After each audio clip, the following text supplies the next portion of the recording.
Chers artisans, bonjour. Vous allez être appelés à voter pour les élections de chambre de métier du 1er au 14 octobre. L'UDP est représentée dans les 6 départements et nos 6 têtes de liste portent la voix des artisans pour vous représenter et vous défendre sur le territoire.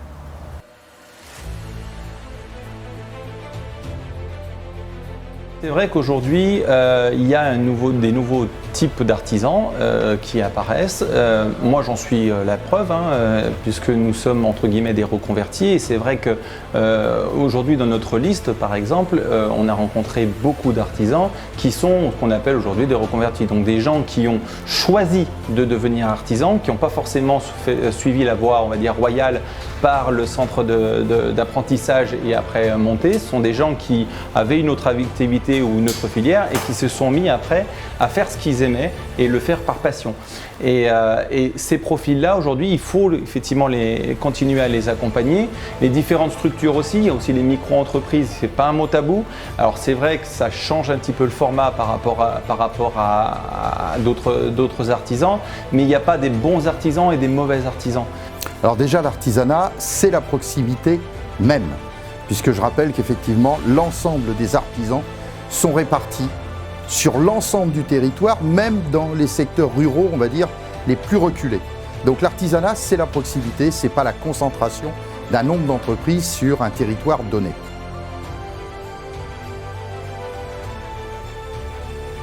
De par mon expérience, je vois bien qu'elles ont des difficultés à aller chercher des informations. Malgré les outils que nous avons actuellement au niveau de la communication, c'est toujours très compliqué pour eux. Donc c'est à nous, ça sera notre rôle justement d'aller vers eux pour leur expliquer l'intérêt d'aller à la chambre des métiers, pour se former, pour prendre des rendez-vous et en même temps pour les aider dans la simplification administrative qui est tellement compliquée aujourd'hui. Les rigueurs administratives étouffent l'artisanat. C'est de leur simplifier la vie sur des tâches, alors bien évidemment, ce n'est pas la chambre de métier qui fait leur comptabilité, mais sur des tâches administratives, des montages de dossiers, des aides sur des recherches, sur des dépôts de brevets, c'est de leur proposer les services de la chambre de métier pour leur faciliter la tâche dans leur quotidien, de façon que la majorité de leur temps, ils le passent sur leur outil de production.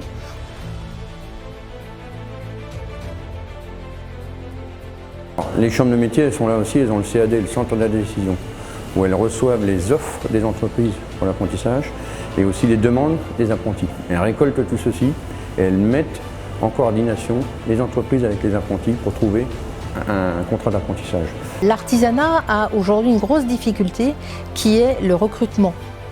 Et pour ce faire, la chambre des métiers est garant justement de ce service apporté à l'artisanat de par le biais de la formation vers les CFA pour apporter un maximum de cohésion entre les jeunes apprenants qui vont sortir donc des écoles avec les diplômes qui correspondront en fonction des demandes et l'artisan qui est vraiment à la recherche de quelqu'un qui a déjà des connaissances et des motivations sur le métier. Et la formation sur le terrain est essentielle. Elle nous permet vraiment d'acquérir les finesses de notre métier.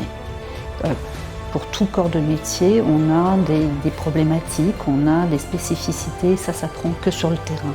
Ça assure une transmission des compétences et ainsi ça assure une qualité au consommateur derrière. C'est toujours important d'aller voir la chambre de métier pour un jeune qui va créer une entreprise déjà, encore plus un jeune parce qu'il n'a pas l'expérience. Donc il faut le faire, c'est vraiment important. Et ça vous permet aussi, on voit que toutes les entreprises qui ont été accompagnées par les chambres de métier, aujourd'hui perdurent plus que les autres. Ça c'est clair.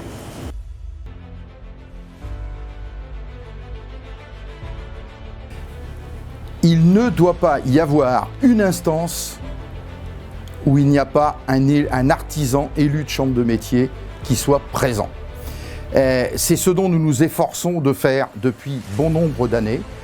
Voilà pourquoi nos relations avec les maires, nous avons par exemple une convention avec l'association des maires d'Indre-et-Loire, nous avons des conventions avec les présidents de Comcom, parce que le but, c'est qu'il ne soit pas pris une décision par une instance politique ou organisationnelle qui ne prenne pas en compte les valeurs de l'artisanat.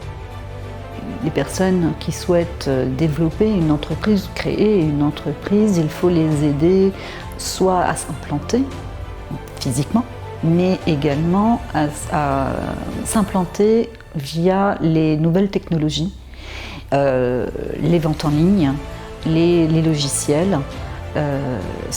C'est maintenant un package qu'il faut concrétiser et il faut accompagner la personne vraiment sur ce projet, aussi bien d'installation physique que sur cette installation numérique.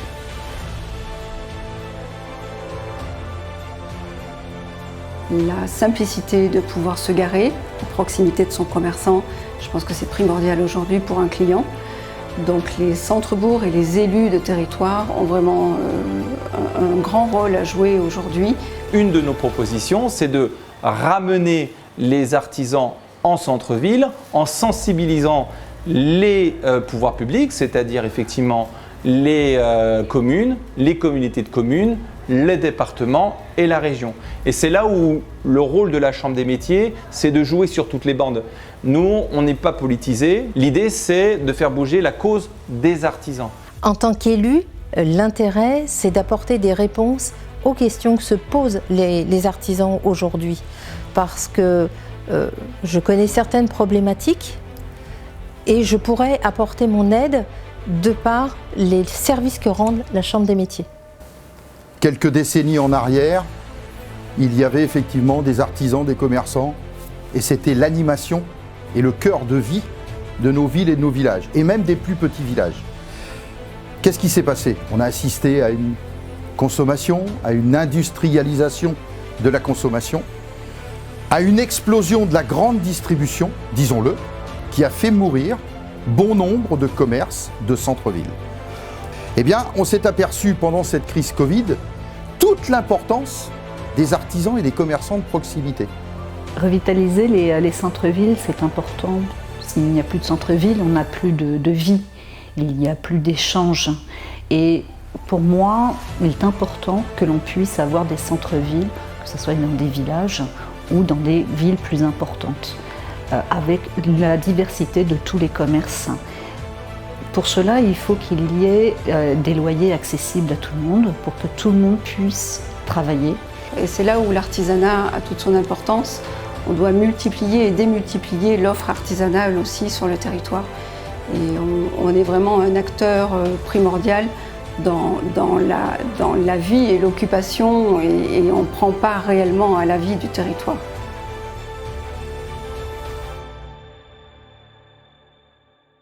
De là à fusionner les deux chambres, pour moi, honnêtement, non.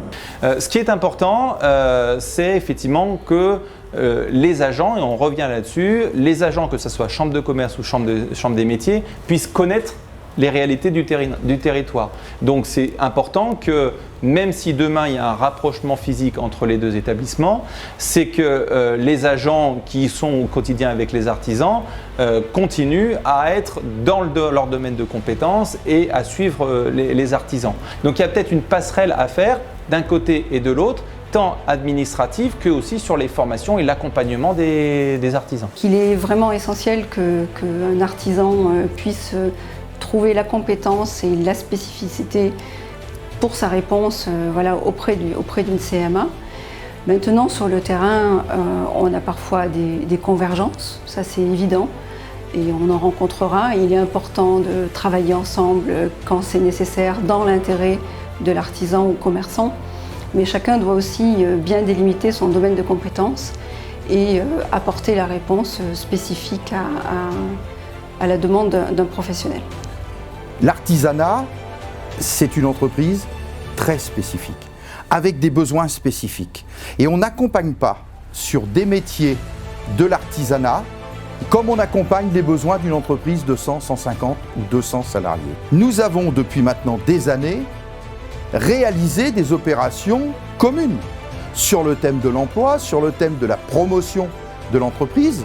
Maintenant, de là à fusionner totalement, non, pour une simple raison, c'est que les besoins ne sont pas les mêmes. Il faut continuer à défendre les intérêts de chacun. Je compte sur vous pour voter la voix des artisans.